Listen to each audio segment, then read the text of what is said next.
2 to 6. Robin, Terry and Bob. Morning, it's 97.3. And that is just one of the songs you're going to hear the band from Brisbane built tackling after 7 o'clock, and they rock it. X's and O's. Absolutely. Here's a song my son and I didn't get to sing at the end of the Lions game on Saturday night. Oh, do you only sing if you win? Yeah. Don't you sing for support? No. They deserved it. It was 1 point. Yeah, it was 1 point to the wrong team. Okay, here's the thing. So, the Lions played against the Western Bulldogs. It was a preliminary final which leads to a semi-final this weekend, so 2 games away from the grand final. And it was a 1 point victory for the Western Bulldogs. It was a tight game. And in fairness, they both probably did the same number of right things, the same number of wrong things, bar 1 point. And because my son and I have watched this the entire season, and because we're both passionate, he sits down there in Sydney, in Melbourne, I'm here, and we have the phone on, and we watch the game, we commentate on the way through. There's a time I'm going, am I, as a father, teaching him about being a good loser or a bad loser? But honestly, from midway through the final quarter, there were umpiring decisions being made. The Lions were in... Hang on, Bobby. I'm rolling my eyes. Okay, I'm here we go. sorry. I All right. apologise. They always say that, right? It's Here's the thing. always the Here's the thing. umpires. The Lions were actually in front, and the whole Brisbane crowd are going, what the hell is going on here? Here's when we thought Daniel Richard caught the ball, and therefore he gets to kick it. It's called a mark, but not according to the umpires. Ball touched. No one in the stadium really heard it. Rich thought he had an opportunity to go deep again. The natives show their displeasure. The natives. So their displeasure. A Brisbane crowd is a very fair crowd. Yeah, it was our team, but they were booing, and they only booed when these umpiring decisions came up. There's decisions where you go, what was that for? Then the television replay came up and said, wait on, some guy 50 metres away ran into the back of one of our players and fell down, and they give the other team the ball. So in the end, I think that I said to my son, I said, can we feel robbed by this? Yes, we feel robbed by this, and I don't think we're bad losers for saying so. It's okay, though, because they didn't just boo about the umpiring. Yes. The last 2 minutes of the game, I'm watching it with my eldest son at home, and he's going, Mum, Lewin's on telly. That's my 19-year-old, right? Yeah. So when Bailey Smith kicks that for the Western whatevers. Yes. So, okay, so the opposite team scores, Yes. and that's the one that gets the point that wins the game. Yeah. They come to the crowd, and there are 2 individuals, one of which is my son, up on his feet yelling abuse. Yes, absolutely. I'm like, yeah, good on you, mate. Proud parenting moment. And good luck to Western Bulldogs and the entire AFL competition, which has left Brisbane. For the last time this year.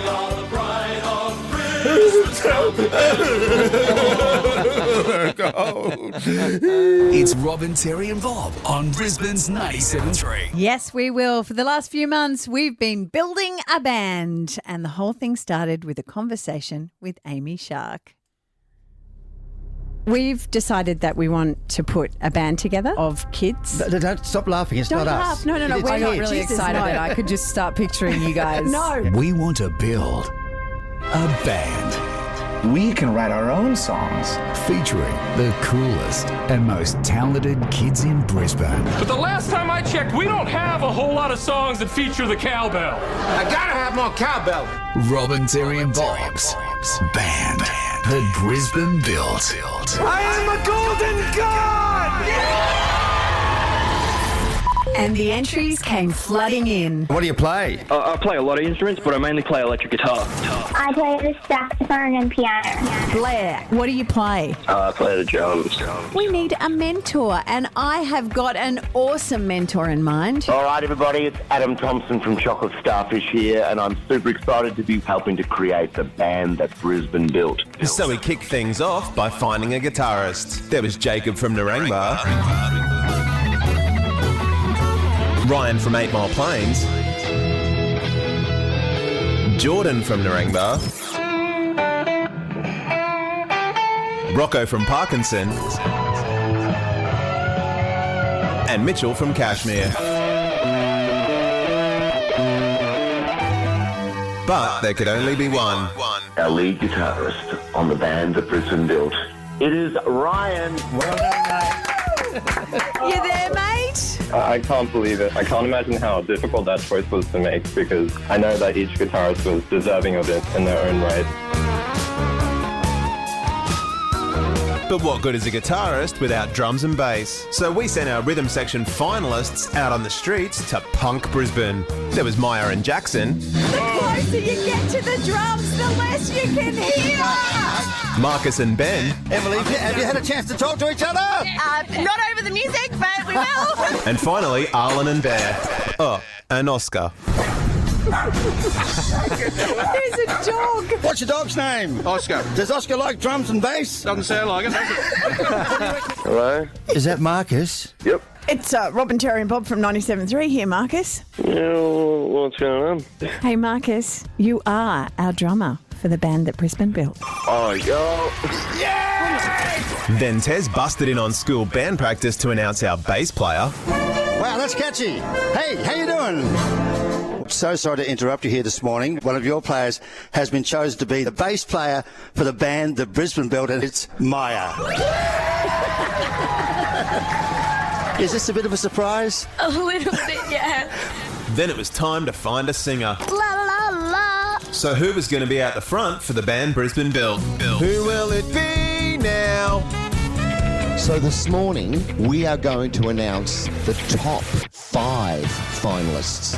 Hi, I'm Aria Cook. My name's Ellie Robotham. I'm Taya. My name's Sasha Vosper. Hey, my name's Tyler. And we put the 5 girls to task with Robin, Terry and Bob's Top 5 Live. In a room on Zoom. Tell them all I said hi.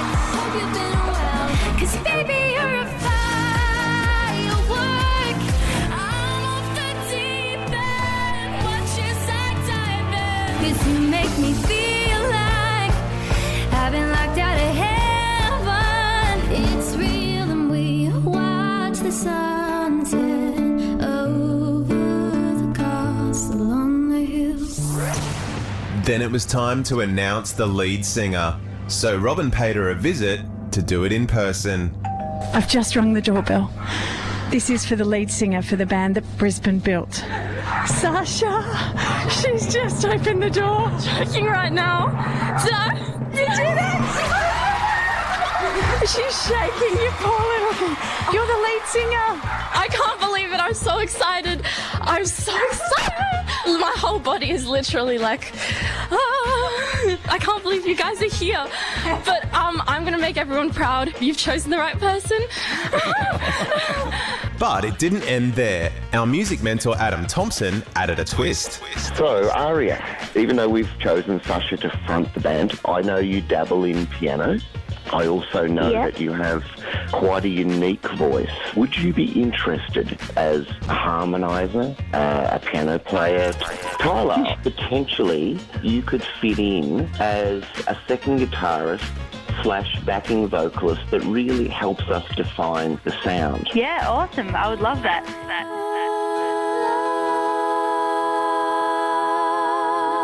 Could explain about the way it hurts so much.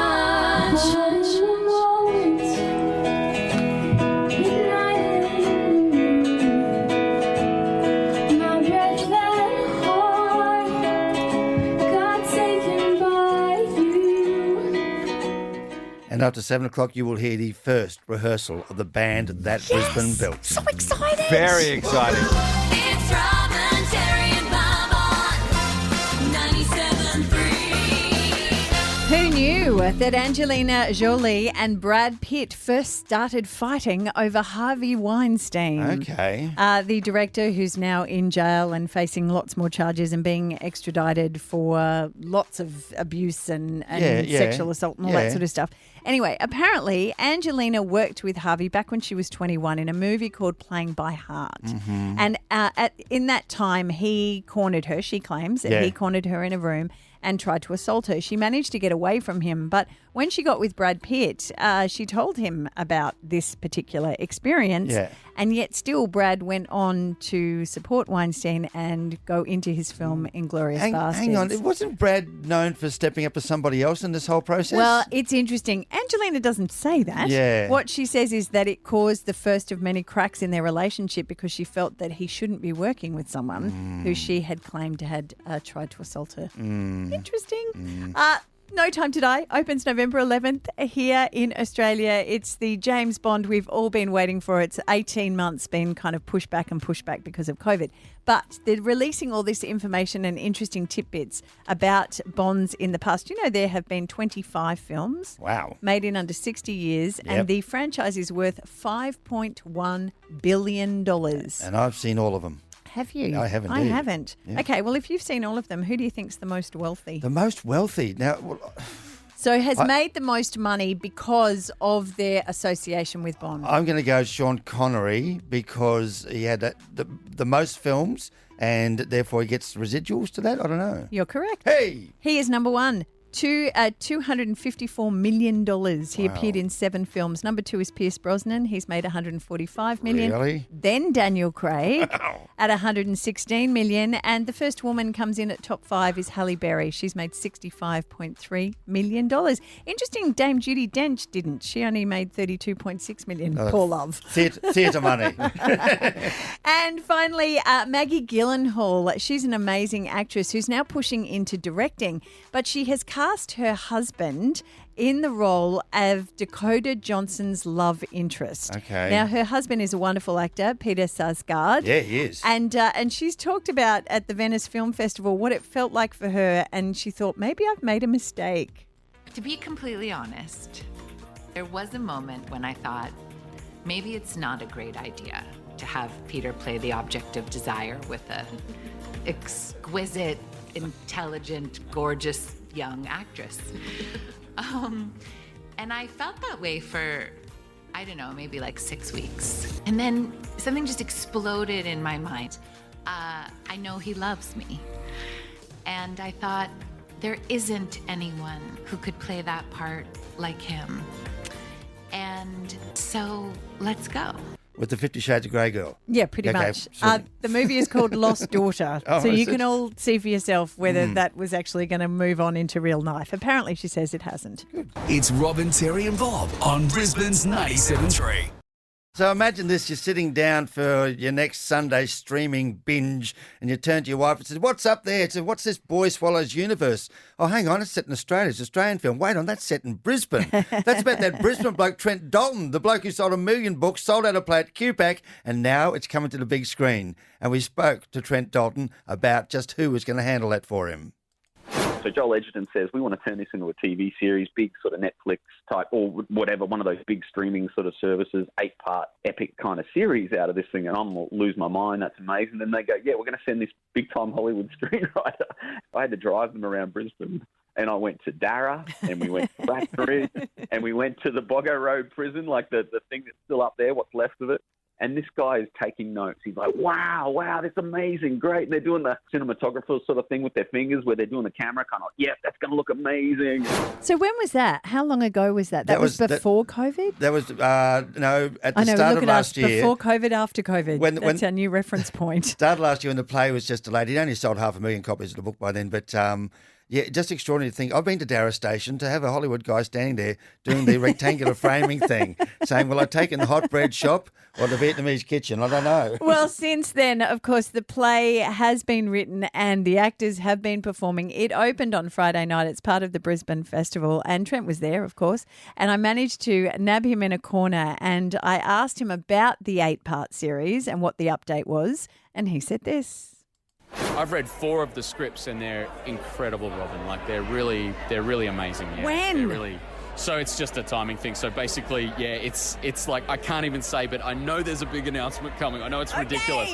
I know. I'm so sorry. It's like because it's in right now, and you would not believe the type of names that are involved, but it's coming. And I'm just this chump who sort of cannot say anything until the really, really important grown-ups kind of say, okay. like, well, you're when right. the important grown-ups say you can, I'm coming you're on. Right, I'm going to come tell you about it. Yeah. But I got to tell you how I feel. How I feel even better. Now, previously, one of the great nights of my life, Robin Bailey, was when Terry Hansen did a dummy run and ran for 60 metres and won the grand final for the D-grade Mount Gravatt sock puppets, of which I and Terry were team You were the members. captain, my friend. I was the captain, and this is just slightly better than that night. So that's saying something. Yeah. Wow, that was quite a win too.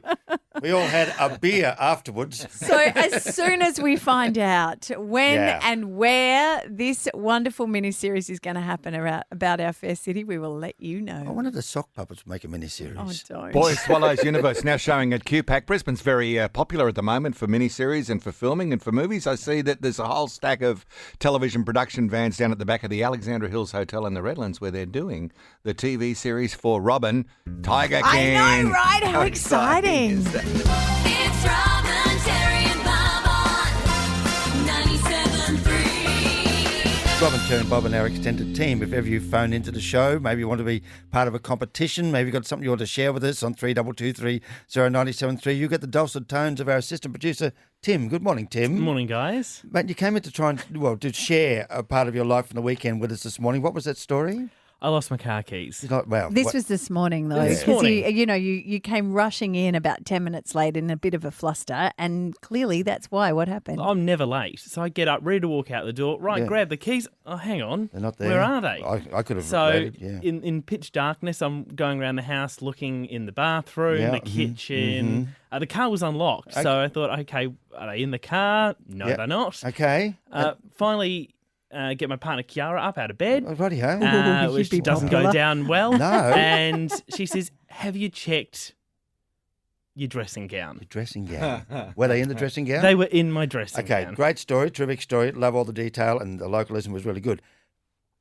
Why have you got a dressing gown? I mean, are you like 70? What's your dressing gown? I love my dressing gown. I love my dressing gown. I don't know what your problem is. Who still wears a dressing gown? Me. Father's Day, Grandfather's Day would have got someone a dressing gown. No, I actually think how many dressing gowns? I've got multiple dressing gowns depending on the occasion and the weather. The occasion for wearing around the house. Yeah, I've got a summer one Yeah. that my sister very unkindly calls my house coat. Okay. I've got my winter one that used to belong to Sean that I just nabbed because it's big and furry and cuddly, and I have a rather slinky one that hasn't seen the light of day for a while. Do you wear a slinky dressing gown, Tim? I've got one dressing gown. What's it like? It's blue. It's It's blue? from. I actually got it from London. London, wow. So Yeah. it's lasted. It's 10 years old. Do you know what I said? I'm in London because it's cold there in the morning.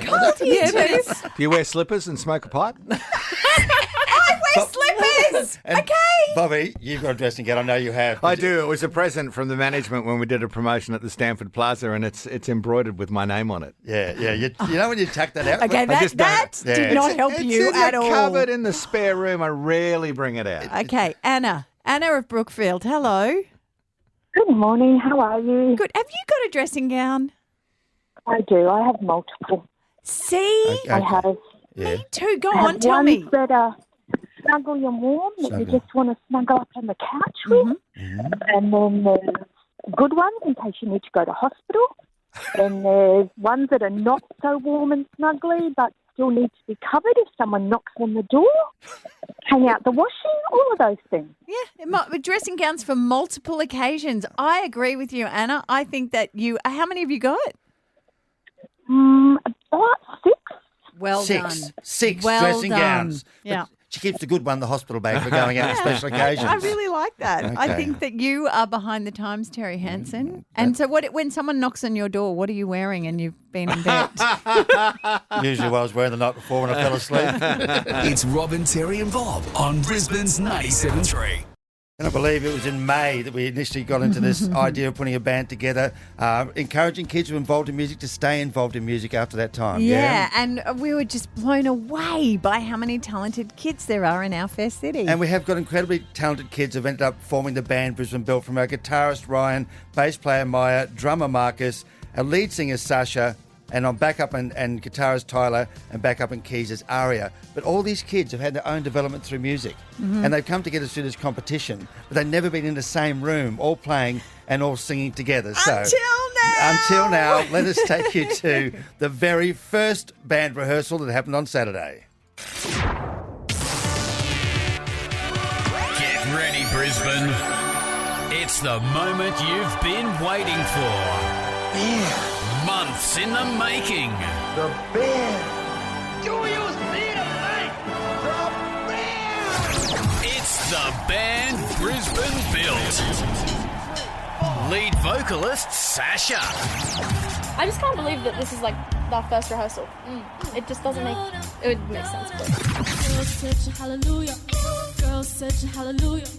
Girl, such a hallelujah. 'Cause Uptown Funk gon' give it to you. 'Cause Uptown Funk gon' give it to you. 'Cause Uptown Funk gon' give it to you. Saturday night and we in the spot. Don't believe me, just watch. Vocalist and guitarist Tyler. All of it. I love it when Ryan does something awesome. I love it when Marcus does a little drum solo. I love it when Maya's getting into it. I love it when Sasha, like all of it is just awesome. And when we all kind of link up and we do something awesome, I just get, I get so excited. Just watch. Don't believe it, just watch. Don't believe it, just watch. Vocals and keyboard Aria. I'm loving like the dynamic between me, Sasha and Tyler. You know, when I have trouble with a harmony, they always help me out and I feel really supported, and I feel like once we get it, it's really good and it's really blended, and yeah, it sounds pretty good.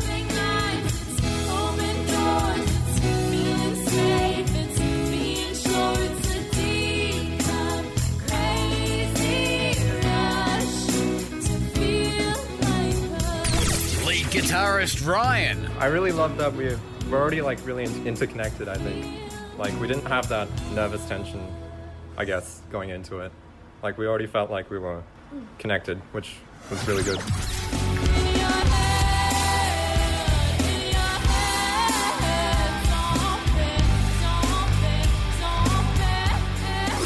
Marcus on the drums. Honestly, I'm just loving the fact that it's like I have people to play with other than a space bar and a set of speakers. Like, it's sick as. Oh yeah, they're all legendary.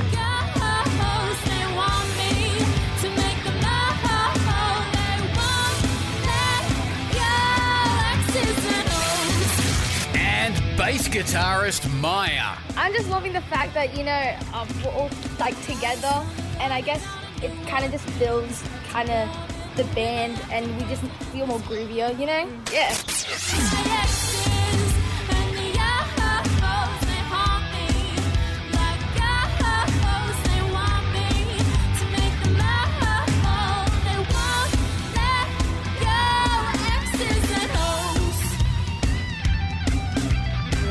You forget that's not a karaoke machine, No, right? no, That is our kids playing those instruments and singing. It's amazing. It is only rehearsal number one. It's been amazing to get them there. So why is there a catch? Conversation we had after rehearsal yesterday. I'll tell you what it is tomorrow. It's Robin, Terry, and Bob on 97.3. Father's Day. Father's Day. It was strangely quiet. We went to a Father's Day brunch at my sister's place, but that was for my dad and to go over there. And of course, Graham, who hasn't seen his kids, are overseas for a long time. My kids, who are both down in Melbourne. But it was so quiet on the roads driving over towards Sherwood at like mid-morning. I couldn't believe it. Well, I went for a swim in Jindalee Pool, and I normally go on a Sunday morning, and at 9 a.m. there was not a single other person in the pool. That has never happened. Yeah. Went grocery shopping at about 2 o'clock, and I dragged my 3 sons with me because they were all home. We got it done in half an hour. Like, there was just no one around, and that was kind of my sort of observation of Father's Day. Whatever was going on, people were doing it in other places. Bobby, I love your photo, which is a 4-generational boys of the Gallagher family, from your dad down to your grandkids. Isn't it great? I had the Festival of Father's Days on the weekend. I caught up with Mum and Dad on Friday. Then my youngest son invited us to lunch on Saturday, and then we had breakfast with my oldest son yesterday. So what did you do, Tez? Well, I almost had the reverse. It was getting so far into the weekend for me to get around to Father's Day. We had a very busy week with theatre at different times and the band practising here on Saturday. And I had spent Saturday night watching the Lions game that I won't mention again with my son for the last time of the season. But I was very mindful. I hadn't heard from my daughter, Belle, for some time. She had another show, had to be postponed recently, and she'd just stayed quiet. So I hadn't really heard from her. And it wasn't until after that brunch on Sunday morning we said, look, I'll be home at 2:30.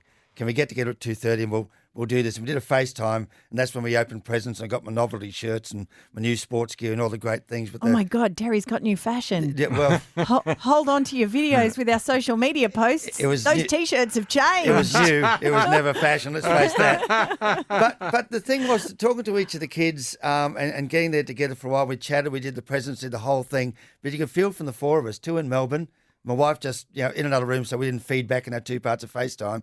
And we just wanted to hang together longer and longer to the point where the kids started putting filters on their faces and different backgrounds. So that was kind of weird. Someone was telling one story and there's someone else under the sea over there and someone's head's turned into an onion and my wife had a face like a piece of pizza. And then we turned around and we said, what are we going to do? What are we going to do? Let's play Psych. Ellen's game, Psych. Oh, wow. So you played a board game over Zoom. We played a board game for about cool. an hour and a half. It's a great version of Psych called The Truth Comes Out because it puts family members into questions and then you all get to have a dig at each other about it. And my wife takes so long to type her answers for anything. One of the questions was, will Julia survive a zombie apocalypse? To which someone answered, no, she'll still be typing help to the police when they get there. But it was about 3 hours. And yes, you can have Father's Day on FaceTime and it was beautiful. And did that tick your box? Yeah, that felt like absolutely. it was a really good thing? Yeah, I even skipped the footy replay in the afternoon. That's how serious it was. Oh, my God. Wow. Okay. It's Robin, Terry and Bob on Brisbane's 97.3. Say hello, Robin. I know. Why are we playing this song?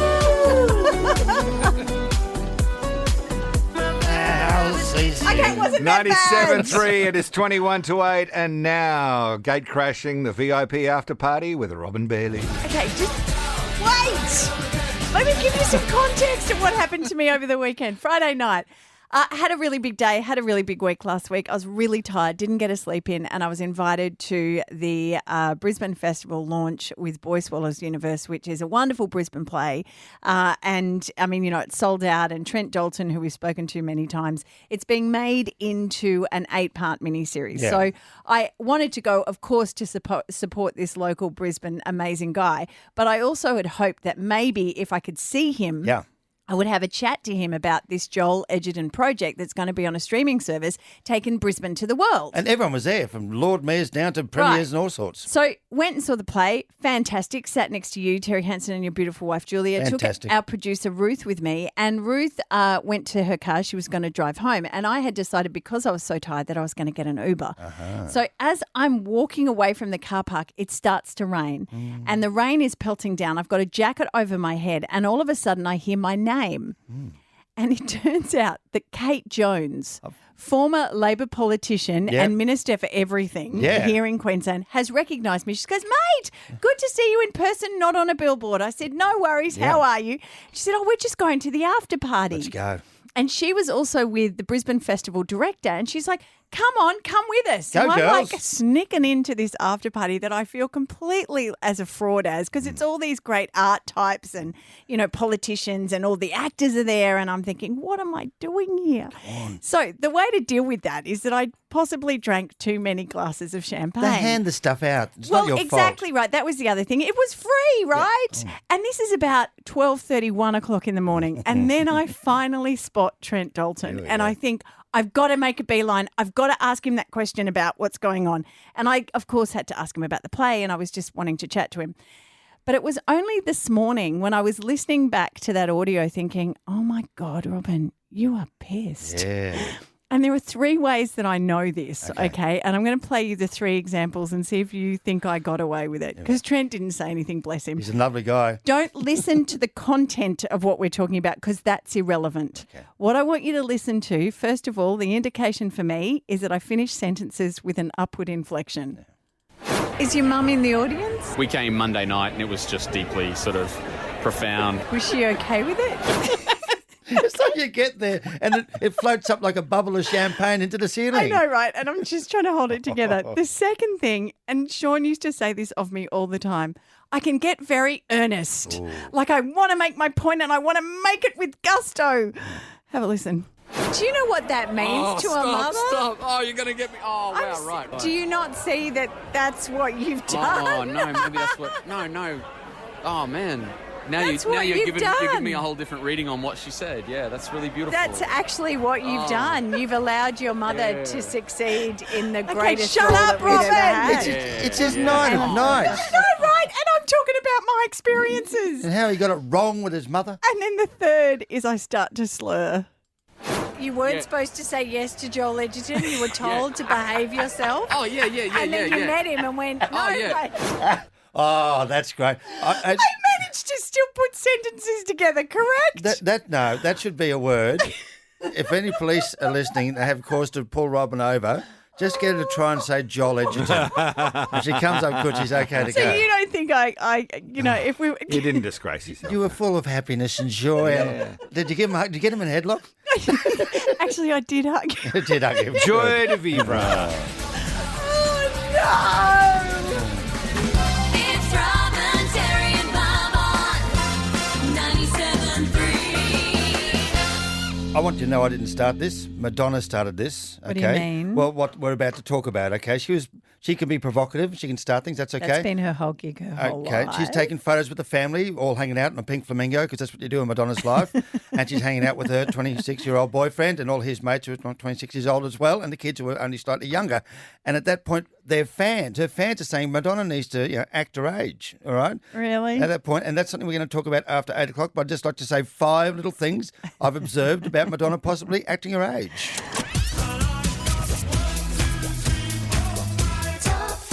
The top 5 signs Madonna might need to act her age. Number 5, at 2 marriages and 20 relationships on, some songs are a tough sell. That's all I'm saying. Okay, number 4, 35 years since she told her papa not to preach.